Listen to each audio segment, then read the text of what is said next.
I was in Berlin for an art residency when my parents sold my studio to fund my brother's startup. When I came back, scaffolding wrapped the building like a cage, and my walls were already coming apart. "You can paint anywhere," my mother said. I smiled. "What's funny?" they snapped. I said quietly, "The studio you sold was actually—" And that's when they started screaming. "My name is Addison. I'm 31, and for most of my adult life, my address was a third-floor loft in an old factory block that used to smell like rust and wet concrete. Then the city discovered charm. The alleyways got string lights. The warehouses turned into galleries. The rent turned predatory. My loft wasn't a flex. It was a scar and a sanctuary. It belonged to my grandpa before it belonged to me, my grandpa the painter, my grandpa who raised me after my grandmother died, and my parents became a pair of busy silhouettes. He taught me how to stretch canvas tight enough to sing when you tapped it. He taught me that silence can be a weapon if you aim it right. He taught me to look at a blank wall until it stopped feeling like a threat. When he died, he left me the loft.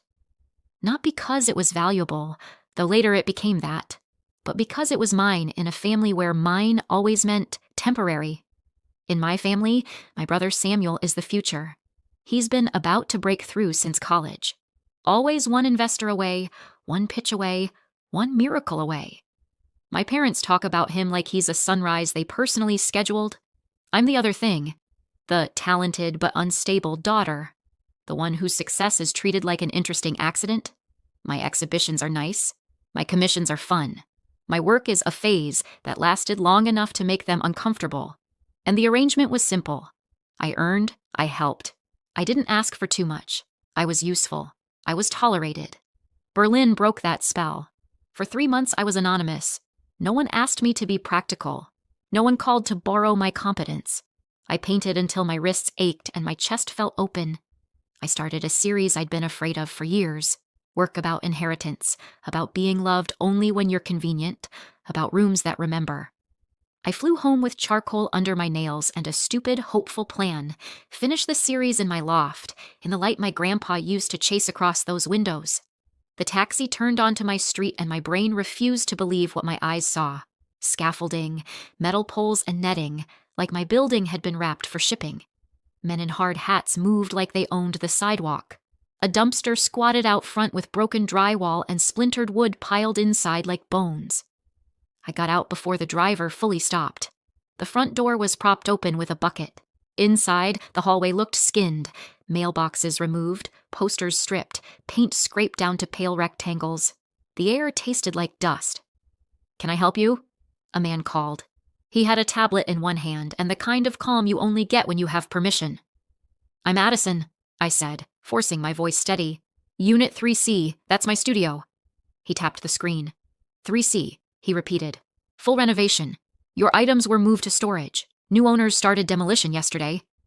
New owners. The words hit like cold water. "I didn't sell," I said. He gave me a look that was polite and final. "I'm sorry, ma'am. I just worked the schedule." My phone buzzed. "Mom." "Don't dramatize. We made a reasonable business decision.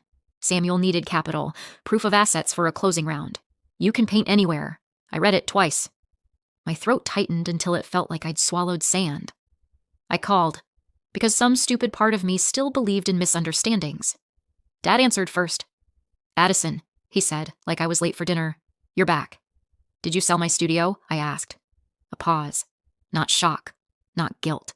Just irritation, like I'd asked him to explain a bill. "It was an investment," he said. "For the family. For Samuel," I said. "Don't do that," he warned. Mom cut in, voice smooth as a knife. "You're spiraling." "I'm standing in front of my building," I said. "They're ripping it apart." "And you'll be fine," she said, bright and certain. "You always are. You can paint anywhere." I heard Samuel in the background, laughing at something. That sound did something ugly to me. "Put him on," I said. He took the phone like he was doing me a favor. "Addison," he said, already tired. "I didn't want you to find out like this." "Like what?" I asked. "With my walls in a dumpster?" "I needed liquidity," he said, like he'd swallowed a pitch deck. "Timing mattered. It's not personal. It's a space." "It's my grandpa," I said. "It's a room," he corrected, sharper now. "And you don't even use it efficiently. I'm building something scalable. Investors don't wait for feelings. I waited for my mother to scold him for being cruel. She didn't. Silence is an answer. I hung up. That night, I didn't cry. I couldn't. Anger held me upright like a spine I hadn't known I had. I called Maya. Maya wasn't a friend I drank with. She was a lawyer I'd met through a collector who liked art and lawsuits with equal appetite. Maya dealt in facts. She didn't flinch at tears, but she didn't feed them either. "Send me everything," she said. "Texts, emails, anything you have that shows how they presented the sale.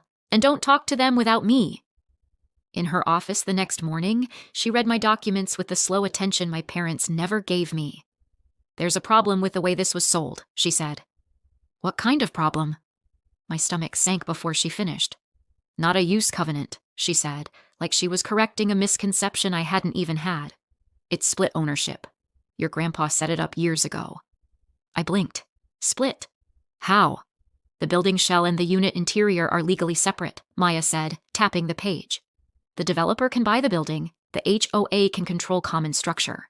But the interior improvements, the studio build-out, the airspace rights tied to Unit 3C, those belong to you, separately. They're not theirs to convey." I stared at her. "So, my parents couldn't sell it?"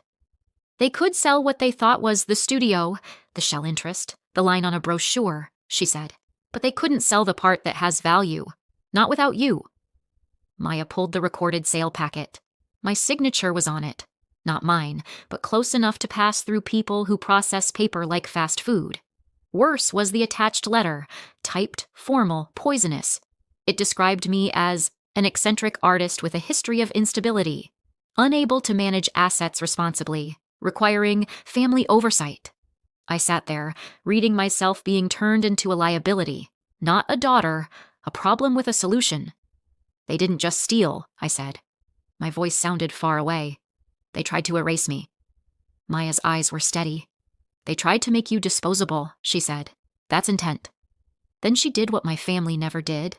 She acted like what happened to me mattered. We filed an emergency motion, a stop work request, fraud allegations. Notice to the developer that the interior rights weren't conveyed. Notice that any continued demolition risked damages for destruction of property not owned by the buyer. By afternoon, my mother called 12 times. I let it ring. The old me would have answered to keep the peace. The new me watched the phone like it was a snake. 2 days later, they showed up at my temporary rental like they were arriving to correct an employee. Mom walked in without asking. Dad hovered behind her, eyes tired. Samuel stood with his phone in his hand like he wanted proof I was being unreasonable. "You look awful," Mom said. "Thanks," I replied. Sarcasm was the only thing keeping my hands from shaking. "We need to talk like adults," she said. "You forged my signature," I said. Dad flinched. Samuel looked away for half a second, fast, guilty. Mom didn't blink. "We did what we had to do." "For Samuel," I said. "For the family," she corrected, as if that made it holy. Samuel stepped forward, impatience leaking. "The injunction is spooking people," he said. "This is affecting my runway. I have a round closing. I need assets on paper. I need stability." "My walls are in a dumpster," I said. "But sure, your runway." He scowled. "Stop making everything emotional. We'll get you a new studio, better one." "A replacement," I said. "Like you're buying me a new history." Mom's jaw tightened. "You're sentimental. That's your weakness." There it was again. How they labeled whatever in me didn't serve them. "You can paint anywhere," she said, slow and scolding. "You don't need that building." I looked at her and felt something snap into clarity. They weren't confused. They weren't sorry. They were only annoyed that I was resisting. Maya told me to meet them at the site. Not for closure, for positioning, for witnesses, for the moment that would turn their story inside out. The sky was gray when we met under the scaffolding. The netting shivered in the wind like a cheap curtain trying to hide a crime. Mom stared at the building like it offended her. "Look," she said, "it's progress. You should be grateful." Samuel's eyes were red-rimmed. "Stress, not remorse." "Just call this off," he said. "We can fix it. Please, Addison." "Please," from him, sounded like a demand wearing a softer shirt. Mom turned to me, irritated. "Stop enjoying this." I almost laughed. Almost. She repeated her favorite line, like a spell. You can paint anywhere. I smiled. Samuel snapped. What's funny? That question, sharp, suspicious, finally felt honest, because they could smell a shift in power and it terrified them. I said quietly, the studio you sold was actually... And I stopped. Silence is pressure. Let it build. Mom's eyes widened. Finish, she hissed. Maya stepped forward with a folder and held out one page, not dramatic, surgical.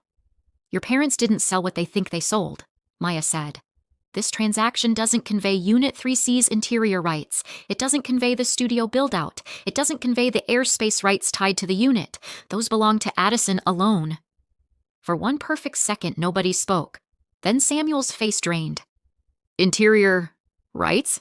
Mom laughed, brittle. That's not a thing. It is, Maya said. And if your contractor keeps tearing out what you don't own, we add destruction and conversion. Dad's voice came out small. Addison, we didn't know. You didn't read, I said. You didn't care enough to read. I finished the sentence, calm as a knife sliding in. Never belonged to you to sell. And that's when they started screaming. Mom first, raw, furious sound like she could scare the law away. You did this to punish us, she shrieked. You're jealous. You've always been jealous. Samuel grabbed his hair, voice cracking into panic. Fix it, he said. Addison, fix it. Call them. Tell them it's fine. Tell them what? I asked. That you're entitled to my life? He stepped closer, wild-eyed. You owe me. You always help. Mom jabbed a finger at my chest. You're selfish, she spit. You're ruining your brother. I looked at her and heard my grandpa in my head, soft as peppermint. Silence can be a weapon, so I used it.